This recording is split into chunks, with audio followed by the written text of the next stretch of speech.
Hello and welcome. I'm Hania Salah, Director of the Columbia Global Center in Amman.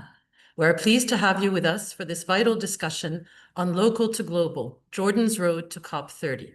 Here in Jordan, as in many countries, the realities of climate change are increasingly visible, from shifting seasons that affect crops, to growing pressure on water resources, to emerging public health concerns, and more.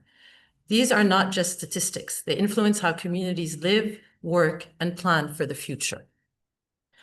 That is why today's panel conversation is so timely. We will hear about the Jordanian challenges and the opportunities, and how these experiences could enrich the global climate dialogue on the road to COP30. At Columbia Global Centers, our mission is to gather faculty, students, and partners across disciplines and borders to co-create knowledge, learn, and spark shared action. Since its establishment in 2009, our center provides a regional base for scholarly activities throughout the Middle East and strengthens the university's academic partnerships and programs. This event reflects that commitment, bringing together knowledge and practical experience. Our webinar is part of a global series, Road to COP30, Local Voices, Global Pathways, hosted by the Columbia Global Centers. Each week, one of the centers convenes an online event that looks at the big questions, shaping local climate conversations and how they connect to global climate negotiations. Last week, the spotlight was from Mumbai, and next Monday, it will be from Istanbul. Today, we're pleased to bring you the local perspective with our insightful panel of experts who will address how Jordan is navigating climate pressures and building resilience amid climate volatility. Moderating the discussion is Shada Sharif, the founder and CEO at Sustain MENA, an awareness-raising and advisory organization focused on the green economy, clean technology, climate change, and sustainability within Jordan, MENA, and beyond. She also serves as the green economy policy expert as part of the consortium supporting the GIZ-implemented Green Action and Enterprises project. Shada has contributed to the formulation of Jordan's economic modernization vision with a focus on the green economy and sustainable resources growth drivers. She has held leadership positions in senior advisory roles in public, private, and international organizations. She is a mentor for green entrepreneurs across the region and is considered a thought leader on the green economic transition in Jordan and the region. Joining her are two experts. Ahmed Hijazi is the NDC Partnership in-country facilitator for Jordan, where he serves as a liaison between the Jordanian government and global partners to align climate efforts and mobilize support for national action plans. His career spans roles at the intersection of climate policy, sustainable development, and public awareness. He has held positions with NGOs, the United Nations Development Programme, and the Embassy of the Netherlands, focusing on different angles of climate action. Ahmed also uses his skills in 3D modeling, animation, and video production to simplify complex climate and environmental topics for a wider audience. Darby Jack is Professor of Environmental Health Sciences at Columbia University's Millman School of Public Health, where he leads a collaborative lab for energy access research and solutions. This group studies the health effects of air pollution and climate exposures and approaches to accelerating clean energy transitions. For the last several years, his primary focus has been the health effects of exposure to indoor air pollution from biomass fuels. He also co-directs the Center for Achieving Resilience in Climate and Health at the Millman School. Unfortunately, we had scheduled with us Isa Alwer, who was scheduled to join us, but was unable to at the last minute. So together, this panel brings deep experience from research, policy, and practice. We look forward to a rich discussion that will inform and inspire as we consider Jordan's climate journey in the lead up to COP30. Afterwards, we'll have time for a Q&A, so please do share your questions in the chat box. Thank you once again for joining us. We're eager to begin. And with that, I will now hand it over to Shada to lead the conversation. Thank you so much, Hania. It is really wonderful to come back full circle and be part of this virtual event with Columbia in New York, the state that I called home almost 20 years ago. So in Jordan, it's a land of over 11 million people and roughly the size of Indiana. Almost 1 in 3 people you meet is a refugee. It is often cited among the most water-scarce countries globally, with about 76% imported energy and high dependence on wheat imports, over 95%. It falls within one of the world's regional climate hotspots, where Jordan's already experiencing increases in temperature and extreme weather events, and at the same time, reduction in rainfall. However, in addition to climate change, war and displacement are threat multipliers to Jordan's resilience. Across the border in Gaza, war and genocide have not only had an unfathomable toll on human life, but a recent study has shown that the destruction, clearing, and rebuilding of Gaza could top 31 million tons of carbon dioxide equivalent, which is more than the combined 2023 annual greenhouse gas emissions emitted by Costa Rica and Estonia. So this invites us to really revisit not only the science and the climate impacts, but also the geopolitical context in which we are operating. At the same time, on a more positive note, Jordan was called a climate action pioneer by the World Economic Forum for launching a first-of-a-kind monitoring, reporting, and verification, or MRV, system to track its key carbon-emitting sectors. It was one of the first countries in the region to issue a climate change policy in 2013, which has recently been updated to 2050. And this commitment has been translated in Jordan's economic modernization vision, which has dedicated growth drivers on green growth and sustainable resources. But apart from this progress that we're seeing at the policy level, today, on the ground, renewable energy represents 27% of Jordan's electricity mix, and it is one of the leading countries in the region in electric vehicle adoption. It's also achieved the top spot in climate action in recent rankings. So through our discussion today, I hope we'll be able to draw linkages between Jordan's climate story and the global conversation taking place ahead of COP30 in Belém later this year. So maybe to get us started, I will start with Ahmed Hijazi. Ahmed, maybe it would be great if you could give our audience a glimpse into the key climate challenges of Jordan and the region, and maybe how you see the linkages with the upcoming global negotiations. Ahmed, over to you. Thank you very much, Shada, and thank you to Columbia Global Center for this great opportunity. I think when we talk about climate challenges for Jordan, I think we should highlight one of the key items you raised in the introduction, which is water scarcity in Jordan. The severe water scarcity in Jordan is difficult to imagine for people. When globally we talk about the water scarcity threshold being 1,000 cubic meters per person per year, and absolute scarcity being below 500 cubic meters per year for each person. Today, every Jordanian has access to 61 cubic meters of water per year, which highlights how water scarce Jordan is, and what and sort of sheds a light on what the biggest challenges, the climate challenges, are for Jordan, which are, as we see through our projections and then the analysis that we've done previously through the Fourth National Communication and other national efforts, are reduced precipitation that is expected for Jordan in the upcoming years. And it's something that we've been seeing more and more every year.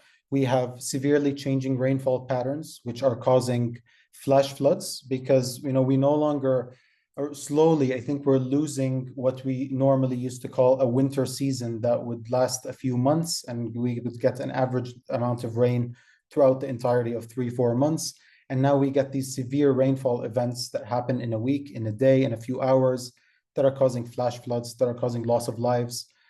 And it's also preventing the government and authorities from harvesting all the water we need and filling up the national dams. And so water scarcity becomes one of the main drivers, or one of the main issues when it comes to climate challenges for Jordan, as well as projected droughts that Jordan is going to be facing upwards of 2050 and 2070. I think also everyone here in Jordan has suffered from the heat waves that we've all felt a couple of months ago, and we expect that those will be intensifying more and more every year. And it's putting a severe strain on Jordan's national energy infrastructure, and it's something that the government is always working to rectify and to develop in order to meet the increasing demand for energy. With those two issues, I think one of the drivers that keep intensifying the impact of climate challenges is as you mentioned, is the high percentage of refugees that are in Jordan. Jordan has been a very generous host for refugees from the region, And this, unfortunately, when you look at the water scarcity that we face, just makes this problem a bit worse. And it's something that the government is working on. I would have loved for Engineer Isa to be here to talk more about the details of the conveyor, but that's one of the solutions we can also discuss as we talk more about how do we work on those challenges. And very quickly, when it comes to global negotiations, I think as we see walking into the COP30, the global goals on adaptation are on the agenda, and we're working more and more on adaptation. And that's Jordan's focus. Jordan is now working on the NDC 3.0. We have published an NDC 3.0 vision that everyone can visit on the UNFCCC website that just gives a glance on what to expect from the upcoming NDCs. Adaptation is the main thing we want to focus on. We have had incredible mitigation goals and very ambitious mitigation goals. And we have, I'm happy to finally be able to announce, because we announced it, that we're achieving, upwards of 24%, about 25% of our 31% mitigation target. And so, mitigation is something we have in the bag, but adaptation is something we need to keep working on. And that's, I think, one of our main focuses at the upcoming COP. Thank you so much, Ahmed. So you've taken us really on a very comprehensive overview of the challenges, but also some of the steps Jordan is taking through the NDCs to tackle and upgrade its commitment to climate change. So I'd like to turn it to Darby and perhaps ask you, Darby, if you could shed light on this connection between climate change impacts and health more broadly. Ahmed ran us through some of climate change impacts on Jordan. We're talking about rising temperatures, reduction in rainfall. Countries all over the world are experiencing these or other manifestations of climate change. So if you could talk us through a little bit on the science between climate change impacts and health, and perhaps how this topic plays out in the global negotiations. Sure, thanks so much. And to begin, I'm just really honored to be here and to be part of this important conversation. So, the points of contact are exactly the ones that Ahmed mentioned. I think I would list heat first when we're thinking about the relationship between climate change and health. Humans are vulnerable to extreme heat. There's some very high quality epidemiological research that's been done in Jordan linking these heat waves that were mentioned, these sort of extreme heat events, to excess mortality. The evidence is just unequivocal. There's again, there's been some really good research showing that with high temperatures, of a 34% increase in mortality, compared to what's considered a healthy temperature, as we forecast increased extreme heat in the Middle East region, that's really the prediction. Those burdens are almost surely, absent really focused and successful adaptation efforts, are going to increase. And then I would also, again, echo the focus on water scarcity. I think the connection there to health is mainly through the channel of agricultural productivity and food security. As was mentioned, Jordan is a very water-stressed country, and the agriculture that's practiced there is already marginal. And with the forecast is for increased drying in the region, decreased precipitation in the region, and that will make agricultural productivity even harder and more constrained. And of course, there's a linkage between heat and agricultural productivity, and that the agricultural workers are highly exposed. I would also underscore the impact of climate change on mental health. That again, there's a growing body of research showing that the stress and physiological effects of heat affect people's mental health, affect sleep. And then the final point I'd make is, that while these burdens will affect everybody, they'll particularly affect vulnerable populations. So the refugee populations that were mentioned, often lack the resources, the wherewithal to adapt. Pregnant women, there's a biological window of susceptibility around pregnancy.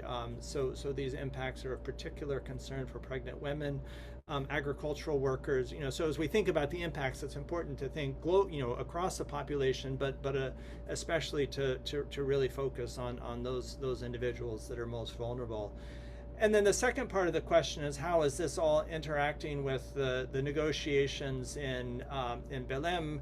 You know, the WHO is working to develop a Belém Health Action Plan, and the NDCs do contain adaptation commitments, so it's definitely part of the conversation. I would say it needs to be even more prominent in the conversation, but you know, it's definitely on the agenda. But you know, I think I would say the sort of you know, the focus is on mitigation still at this point.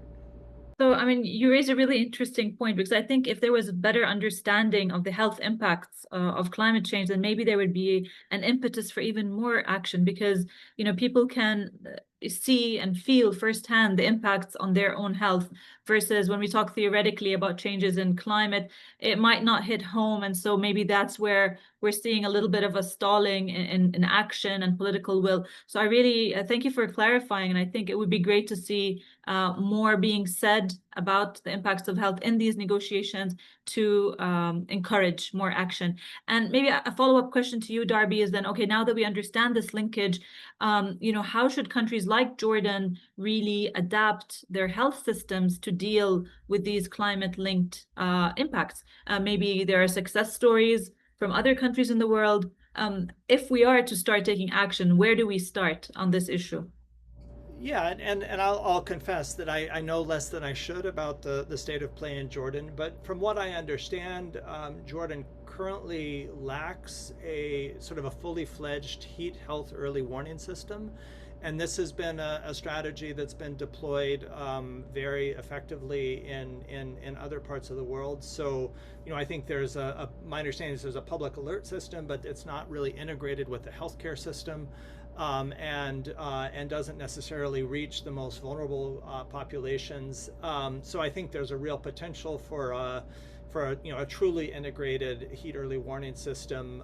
You know, again, I think the key is to, you know, make sure the information is available in advance of extreme heat events, but also to make sure that it's, you know, that there are actions taken, that the healthcare system and you know, those that are working with vulnerable populations are really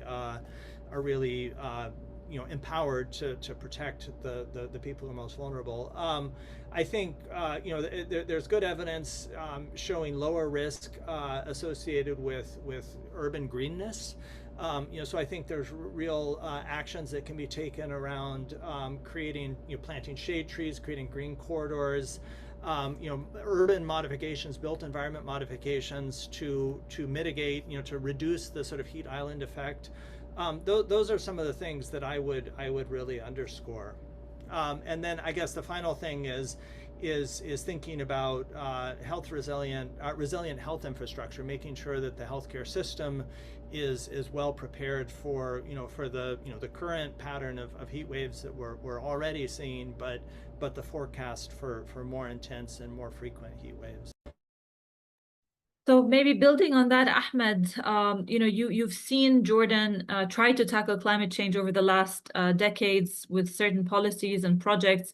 If you'd like to comment on what you've seen as perhaps what worked, success stories in climate action, what still needs to be done, and how do we balance between, you know, adaptation priorities in sectors like water, agriculture, and health, but also trying to keep an eye on mitigation, you know, in energy, transport, and other emitting sectors like waste. So we'd love to hear your thoughts, maybe after having heard Darby's take on the health sector. Definitely, Shada, thank you very much. So I think I'd like to just highlight a bit of Jordan's leadership on climate action. And you know, you mentioned that we are a regional leader in climate action, and you know, we have set very ambitious mitigation targets. You mentioned the MRV, which thank you for mentioning it, because I would have missed it. But it's also important to point out that Jordan developed the MRV as an open source tool, and we have other countries in the region also using that tool, adapting it to their own needs and using it to track their own mitigation efforts. And that's one of the examples of Jordan's contribution to global climate action. I also, over the last few months since I started the NDC partnership, and I've been working at the Ministry of Environment, I've had the pleasure of working with the Climate Change Directorate, and I can safely say that they've been the unsung heroes in this climate fight that we're all fighting. The amount of work that they're always working on is unimaginable, and they keep the wheel rolling in terms of all of the national achievements that the country is achieving, and they're sort of just guiding everyone's efforts across different government entities.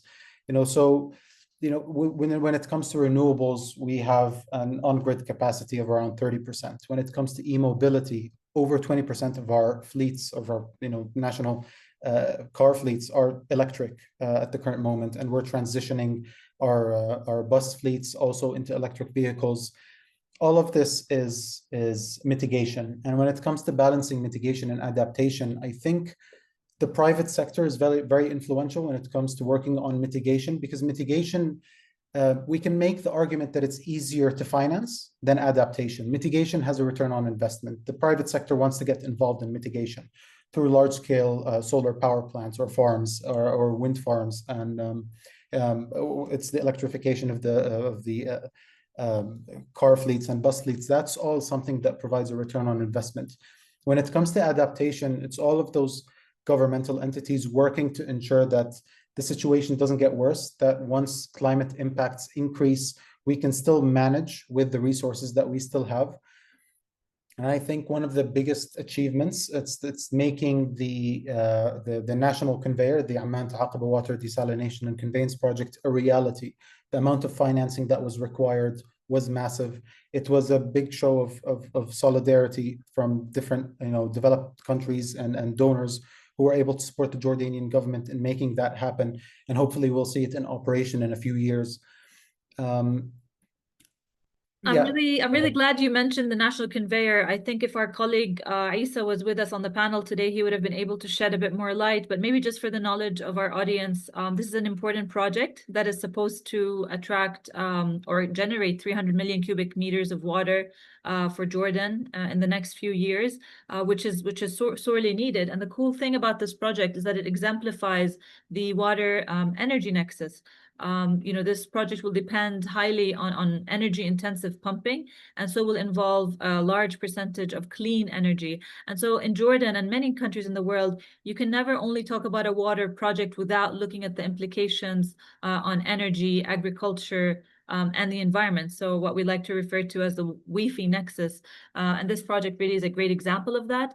Maybe Ahmed, before we switch to Darby once more, I wanted to ask you, apart from these mega investments and these green investments that Jordan is pursuing, can you tell us more about what's happening at the local level, where youth perhaps are getting involved, local communities? Because you mentioned rightly the amazing work that the Ministry of Environment does on the policy level. But what about the action at the local level? How is that playing out in Jordan? And I'd like to hear, just quickly encourage our audience to start putting in their questions as well, as me and our panelists would love to engage with you as well. Thank you, Shada. You make an amazing point. The youth have been incredibly active in Jordan. We just had a very successful local conference of youth last week or a few days ago, and I think they're leading with local initiatives, and not just local initiatives as in implementing projects within specific communities, and as well as raising awareness on the local level through grassroots action. They're also drafting their own position papers and working together to make demands of the Jordanian government. This is what we want to see in national policy. And so everyone's getting involved, and it's no longer, so they don't even have to come from an environmental background or even a scientific background. Any young person who is enthusiastic and passionate about the environment has been getting involved in national climate action at the local level and at the national level. And we've been seeing incredible participation from local workshops and activities and projects all the way to the COPs, where the young people are slowly making more and more impact on the national level. And I think there's a couple more points that I would like to quickly go through, Sure, just please. highlight some of the success stories in Jordan. during COP28, Princess Diana Firas started championed the integration of cultural heritage into the global climate agenda. And I think this is something that is a credit to Jordan, that it was the first time that cultural heritage and antiquities is brought into the discussion when it comes to climate action, because we've been seeing the impact of climate change and these increasing and erratic weather patterns on our national and cultural heritage, like Petra, for example, where we've been seeing a lot of impacts to the infrastructure. And I think we should highlight the amazing success of the Aqaba Marine Reserve, which was established a few years ago, that highlights Jordan's unique coral reefs. While we don't have a huge coast, but Jordan's corals are uniquely heat resistant, and they position Aqaba and Jordan as a global coral gene bank. All of those things just show the value that Jordan's adding to the global climate discussion. And finally, I'd like to wrap up with the climate refugee nexus. We've talked a lot about the impact of climate change on Jordan, how the presence of refugees has been increasing the pressure on our limited resources. His Majesty King Abdullah II launched the climate refugee nexus at the COP to stress the need for financing and supporting developing countries that host a large number of refugees, because with the limited amount of resources we have, we need as much support as we can get, whether it is through financing, technology transfer, capacity building, whatever it is. But and a lot of countries have signed up and have endorsed the initiative. And these are just a few of the many achievements that Jordan's constantly achieving globally every year. Thank you so much, Ahmed, for shedding light on those. As someone who worked on that Climate Refugee Nexus initiative, I'd like to maybe highlight to our audience members that this is an initiative launched by Jordan at COP27, but it is not a Jordanian initiative. It's actually one where many countries in the world have signed on already. Countries that, like Jordan, also accommodate a large percentage of refugees, like Turkey and Poland and other countries in Africa and South America. We often hear about climate migration, but not a lot is talked about countries that host refugees as well, and their ability to tackle climate change while also hosting a large percentage of refugees. So thank you for mentioning that. I think that'll be an important message to reiterate at COP30 coming up in Brazil. Switching over to Darby, and I'd like to invite you, Ahmed, maybe in the meantime to look at the questions in the chat, because I'll come back to you on that. But Darby, maybe you heard Ahmed referring to the role of the private sector in climate action. I don't know if you see their role as potentially supporting with the health aspects that we discussed earlier. How do you see the private sector coming in? How do you see knowledge transfer happening between countries on best practices and lived experiences? How do you see the role of local communities? I'd love to hear your thoughts on any of those, let's say, actors in the climate health discussion. Yeah, thanks so much. So I think my point of departure here is that climate resilience is a public good. And as such, we cannot look to the private sector to provide it absent incentives, right?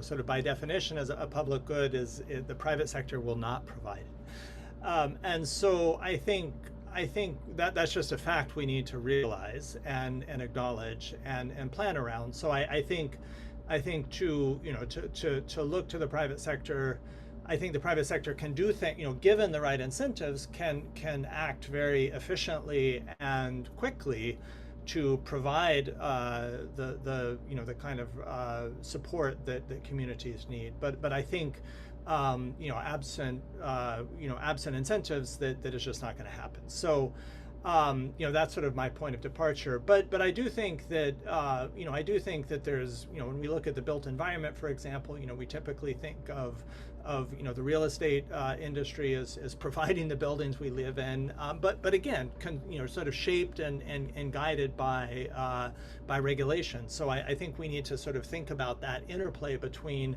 private sector investment and public policy. So I think we have to start by getting the public policy right. But in terms of local communities, I think there's just that's where the rubber hits the road, right? I mean, that's where, the impacts, these are global phenomena, but they're experienced locally, they're experienced in communities, and I think communities have tremendous power to build resilience. And I really appreciated Ahmed's comments about the role of youth, the role of community organizations, and those are absolutely vital. At the same time, I don't think we should put the responsibility or the burden for responding to this crisis on communities, right? They're not the ones who created this problem. They have a vital role to play in responding and addressing and building resilience at the community level. But I'm always a little bit cautious when the narrative is, starts to shift, that it's sort of they're the ones who need to innovate. They're the ones who need to come up with the solutions. I think, I think it's really, when we look at who the countries and the entities that are responsible for the emissions that are driving this, I think that's where we need to look for the financing. And frankly for leadership. But I do think that at the end of the day, all of this is playing itself out at the level of communities, and especially when we think about marginalized and vulnerable communities. That's where a lot of the work needs to happen. Darby, thank you so much for really bringing us back to an important principle of the Climate Convention, which is shared but differentiated responsibility, and really who the responsibility of leadership, let's say, really falls on. And of course, that's a really important point. And that's, I believe, the spirit that the negotiations should be carried under. I have a question in the chat. I wonder if you have thoughts on, Darby, because we hear a lot about nature-based solutions. And, how do you see, for example, the increase in green spaces? Would that really have an impact on health and climate, as you were speaking at the beginning? Yeah, I think there's, we want to deploy evidence-based responses, and I think there is significant evidence that urban greening can help attenuate extreme temperatures.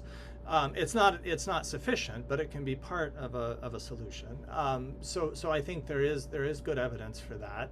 Of course, it's site specific. It depends on the existing conditions and the nature of the built environment and so forth. But I think there is good evidence to support the basic proposition that greening is a part of a response. Again, it's not sufficient, but I think it's part of a response. Now, as for I think the question is framed around what specific initiatives might be underway in Jordan, and I'm afraid I can't speak to that. But there are some good examples and some good research showing a meaningful if we compare green neighborhoods to neighborhoods that lack trees, that there is a small but meaningful temperature difference, and again, it's part of a solution, but we can't look to it as a sufficient solution. Yes, and you had mentioned earlier, the links to mental health and other health benefits to people that green spaces possibly could also have. So maybe there's room for more research onto these questions. The questions are really coming into the chat, so I'll invite my panelists to look at them and maybe pick out something they feel passionate about answering. Ahmed, have you formulated a response to any of the questions that you've seen in the chat that you'd like to perhaps tackle? If not, I could choose one that I think you might be well positioned to talk about. I mean, someone really liked your comment on cultural heritage, and they're trying to know if there are opportunities for cross-national collaboration on this issue. Are there other countries rallying around this initiative that you mentioned? Maybe side events. So if you can shed any light on that, that would be great. Yes, definitely, Shada.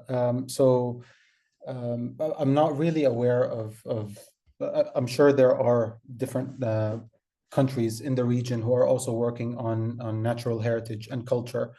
When it comes to side events, I think now that it has become a major topic and a major point of discussion at the COPs, you would always see side events around that topic. I saw a sort of related question about indigenous knowledge, knowledge, yes. So a few years ago, I know that Jordan signed on to the Nagoya Protocol, which really values traditional knowledge of local communities and gives them the rights to the genetic values within their areas. And so there have been a lot of work was done by UNDP a few years ago on seeing how different plants in, say, Wadi Rum have certain properties that could be healing, that could be used in the medicinal industries. And they worked on it in a way to prevent exploitation of industries and, let's say, different actors of those communities, and it guaranteed that those local communities would always benefit from the genetic values that exist within their areas. So there's a lot to this issue. I'm not an expert on cultural heritage. I would love to speak more on it. But I would also love to mention when it comes to green spaces in cities and beyond, we have a lot of initiatives that are taking place now more and more, and especially as Jordan focuses more on adaptation, we realize that climate impacts are increasing because climate change is getting worse, but also because anthropogenic actions are making them worse. I mean, even if climate change did not worsen over time, we can't expect our cities to keep becoming bigger and bigger concrete jungles and for floods to get better.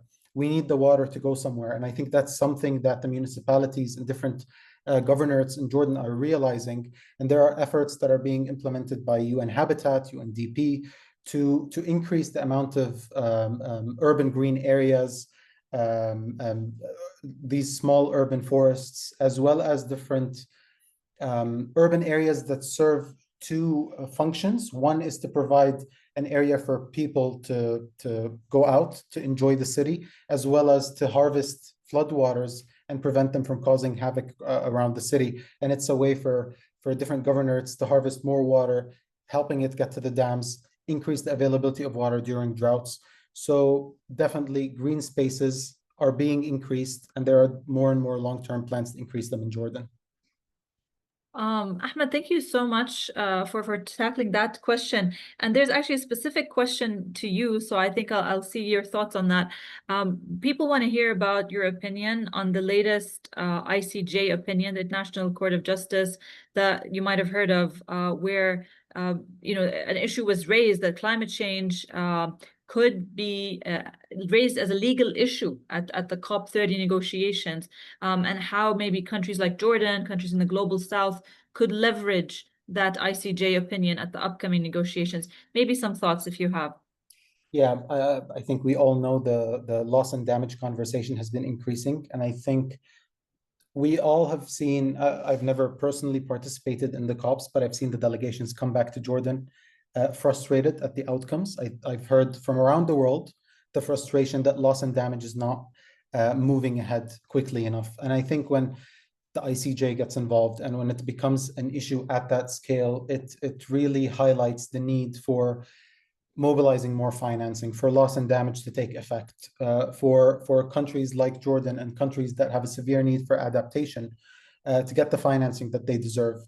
I think we have been doing incredibly well when it comes to mitigation. A 31% mitigation target for a country that only contributes 0.06% to global emissions is a great ambition that is a show to the international community, a show of solidarity, a show that we are seriously contributing to this global cause. But we cannot tackle adaptation by ourselves. And I think this kind of decision, that when the world starts taking these issues more seriously, I hope that we can start seeing more and more change and impact on the ground, at least when it comes to climate financing.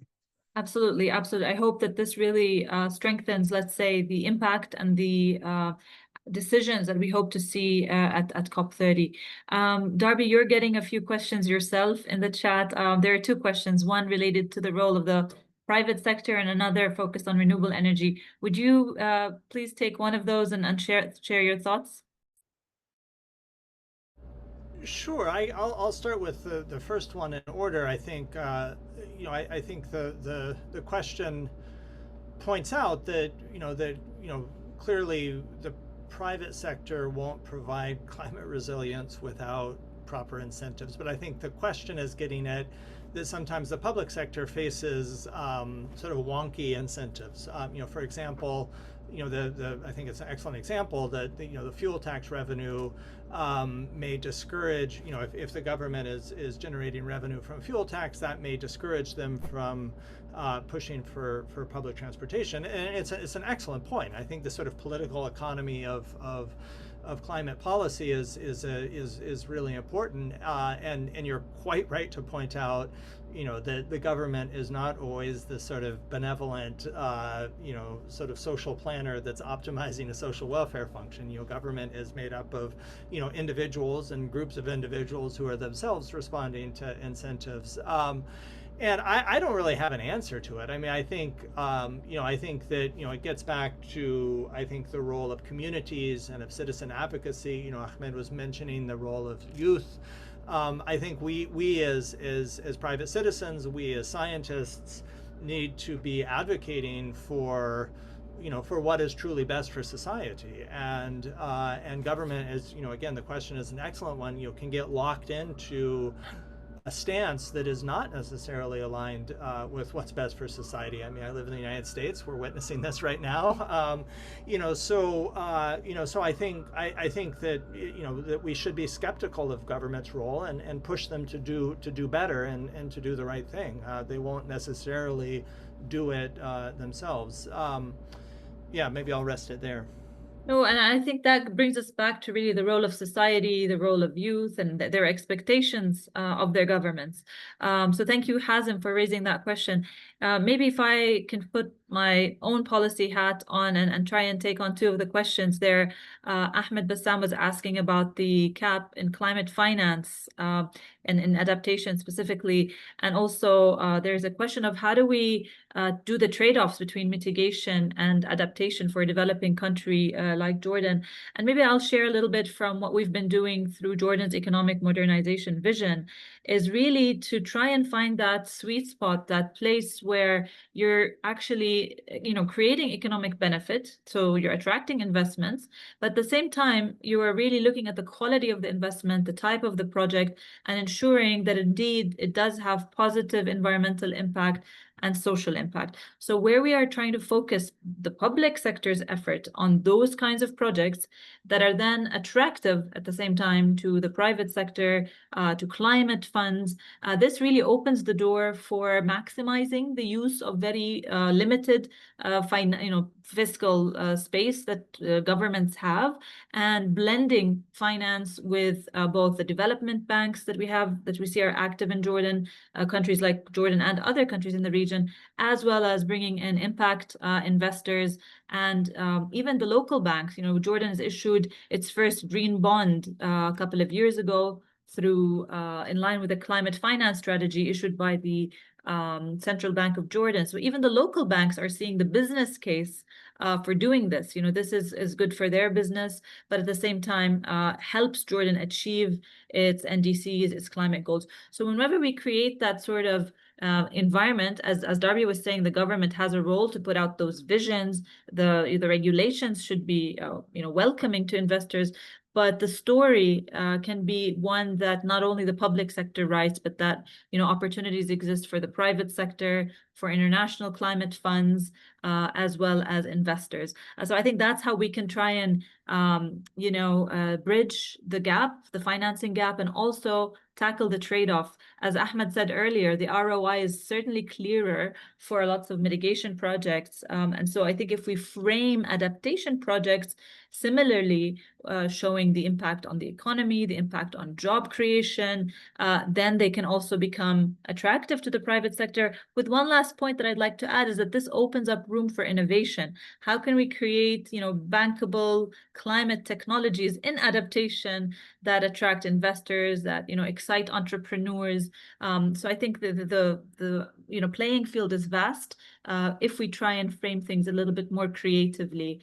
and try to always balance the economic, environmental, and social dimensions. So thank you for allowing me the space to share my own thoughts as well. Maybe I'd like to go back now to Darby and Ahmed, and maybe tackle one of the other questions that was in the chat about diplomacy. In our region, this is something that's very much needed. diplomacy here is talked about in terms of water and climate. I wonder, Ahmed, if you'd tackle that. It's the very first question that came in the chat. Would love to hear your thoughts on that. Yeah, it's a very important question and a very sensitive one. Jordan has deals with neighboring countries regarding water that have been decades in the making and implementation. We've had deals with Israel for many years regarding our shared water resources. We have agreements with Syria over the Yarmouk River, and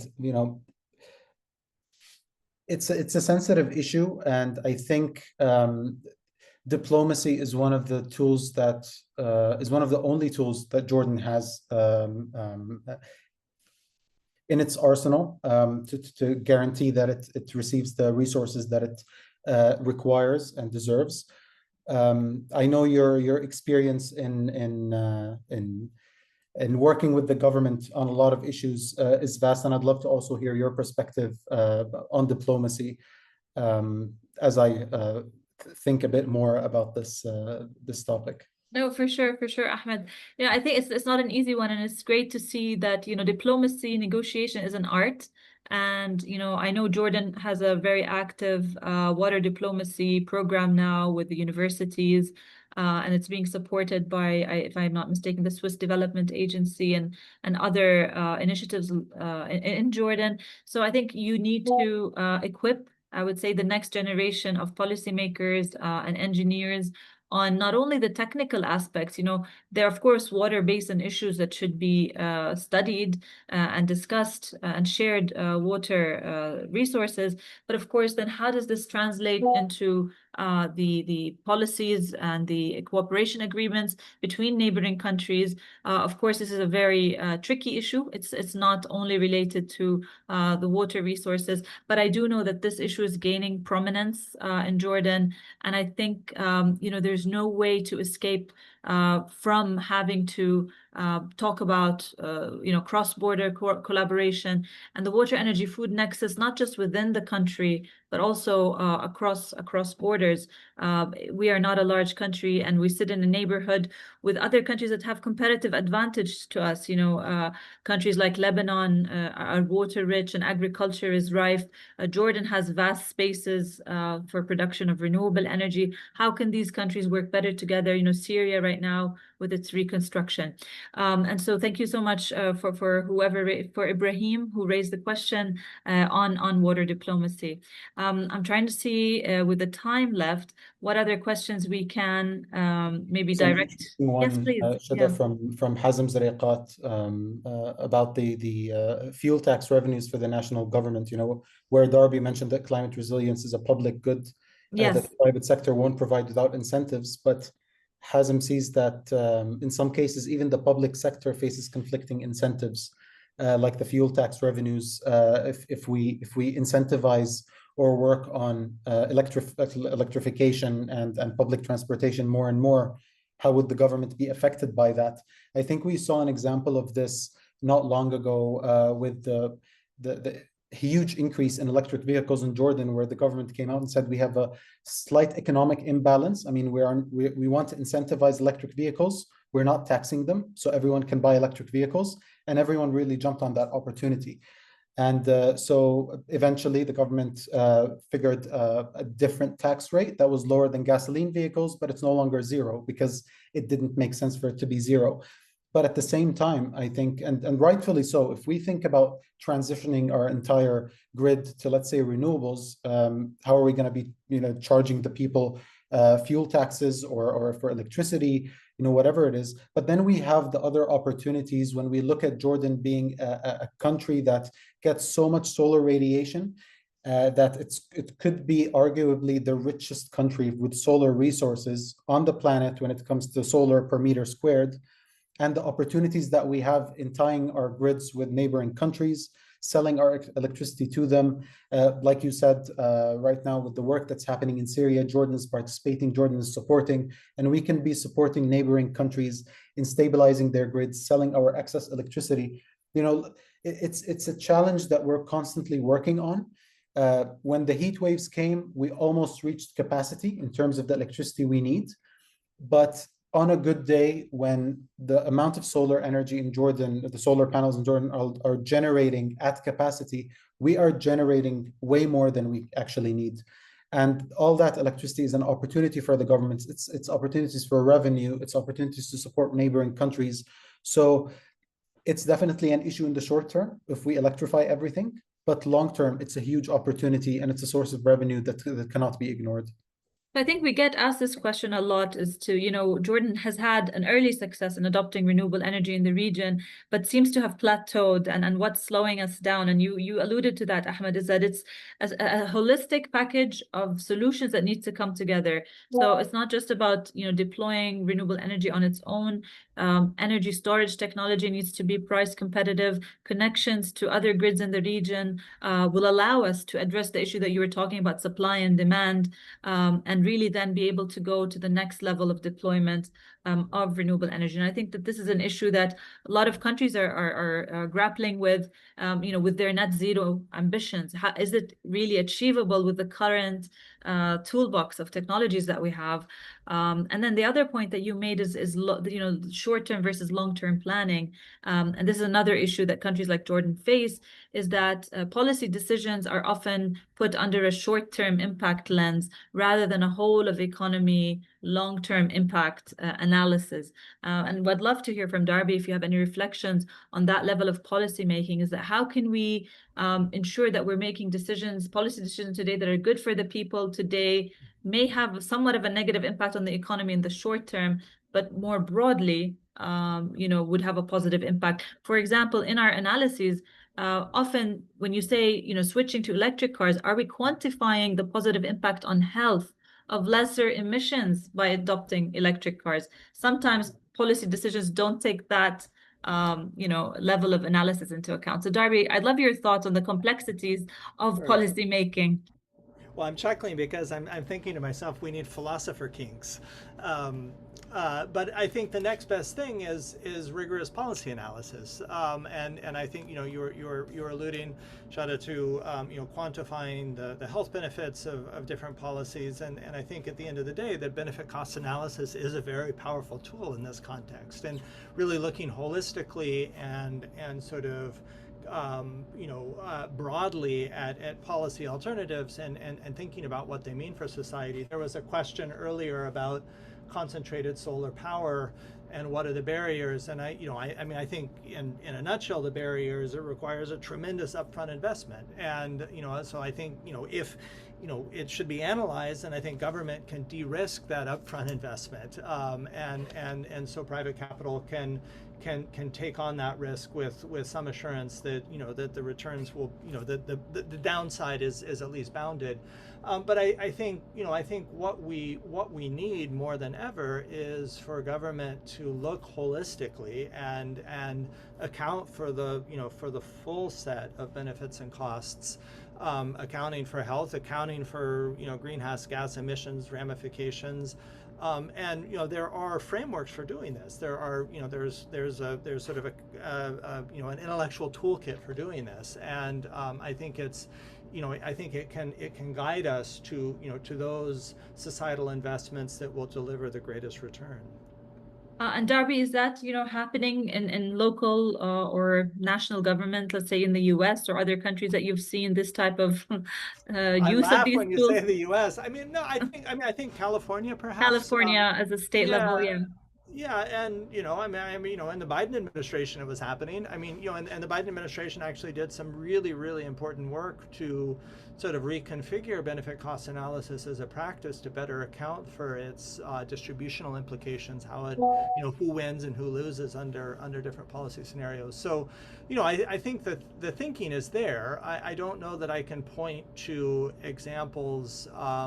That are sort of fully fledged, but for example, the badly named Inflation Reduction Act in the United States, I think it was an example of industrial policy of trying to guide private capital towards investments that that made sense, and so again, I would not look to the United States as an example, especially now, but I think there are some lessons to be learned.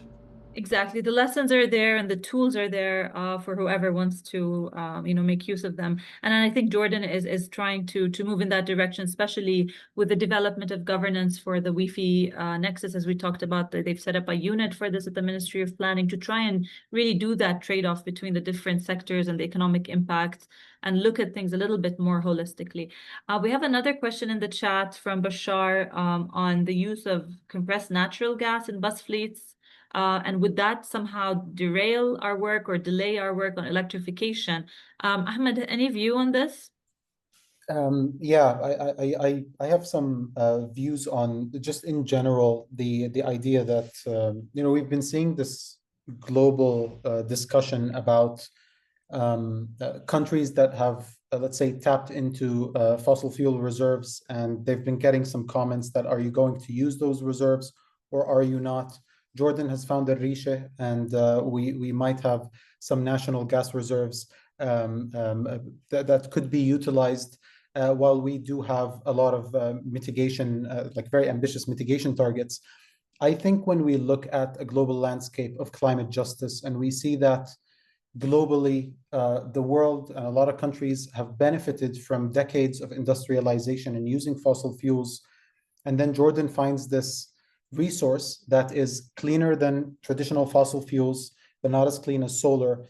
I think it's still right to use those resources to at least lift up the economy of Jordan and to bring a certain